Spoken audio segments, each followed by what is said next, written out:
When and whether to add associates. Module 10, Unit 10.1, the associate and ensemble model. Let's start with the story that usually doesn't get told.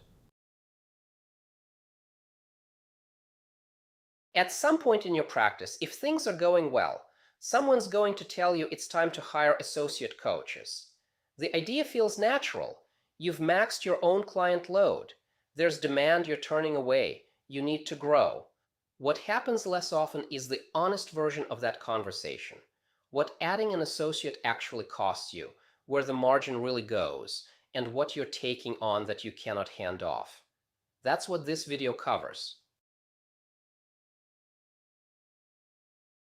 Before you add anyone, three things have to be true, and they have to be true in sequence. First, the work is repeatable. What you do follows a pattern a second person can learn. If your practice is so bespoke that it requires your presence in every session, you don't have something you can hand off yet. Second, you have a documentable delivery standard. You can write down what good looks like well enough that someone else can meet it without your supervision in the room. Third, you have margin buffer. Revenue has enough headroom to absorb management overhead before you break even on the first hire. If any one of the three is missing, the model doesn't fail slowly. It fails, and you absorb the cost while staying at the same client load. Turning away demand tells you the demand is there. That's good information. It doesn't tell you the work is documentable. It doesn't tell you your margins can absorb a second person. It doesn't tell you you've built the systems that make quality a process rather than your personal proximity. The correct response to "I'm turning away demand" is, which of the three preconditions is weakest, and what's the honest reason? Here's the line item most operators miss before they hire. You'll spend roughly 3 to 5 hours per week per associate on management work, reviewing sessions, handling client questions, onboarding, quality conversations. That time carries a cost, your own effective hourly rate. Picture a coach who adds an associate and hands off 4 clients in the first quarter. Top-line revenue goes up. Then in month 3, one of those clients calls her, not the associate, to discuss how the engagement is going. She handles it. 45 minutes. There's a question about whether the associate's approach landed in one session. She reviews the notes and has a debrief. Another hour. Over the month, she logs 6 hours of management activity she didn't have before.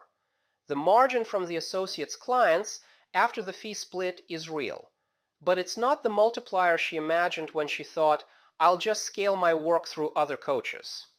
Scale changes the job. The question is whether it changes it in a direction you want to go. From Module 1.1.3, there are only 5 decisions that determine whether a practice builds: niche, offer, demand, sales, ethics. Adding an associate is not one of them. Associates extend a practice that's already built. They don't substitute for the 5 decisions.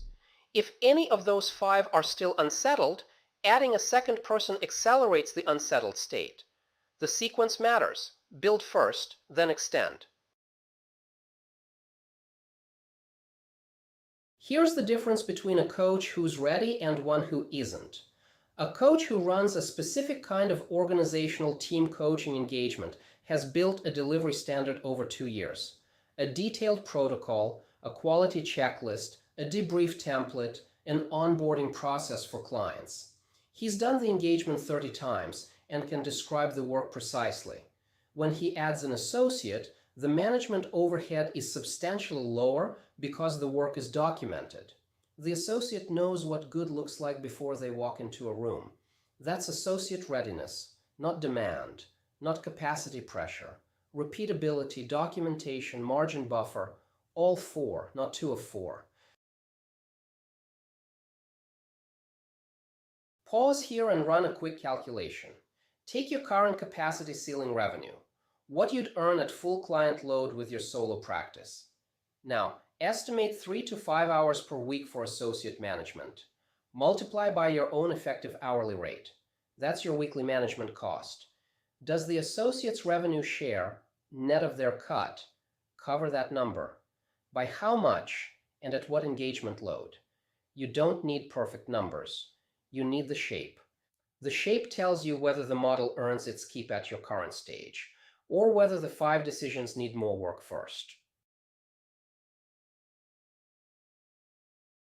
The decision to add an associate is whether. The next question is how. The 3 compensation structures, and the system that keeps quality from depending on your presence in every room. That's 10.1.2.